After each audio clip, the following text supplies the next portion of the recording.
ওরকম রাগ রাগ করে তাকালে কি হবে? রান্না বান্না করবো না, কাজকর্ম করবো না, সারাদিন বসে তোমার গা চুলকে দেবো? এটা কোনো কথা হলো? হ্যাঁ, তুমি কি আমার হয়ে রান্নাটা করে দেবে? লাঞ্চটা বানিয়ে দাও না একদিন। কিছুই তো করো না।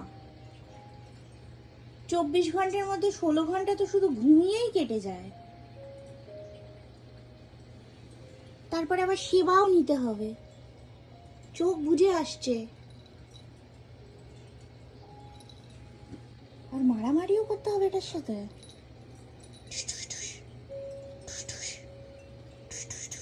এদিকে এসো, এদিকে এসো, সরে এসো এদিকে।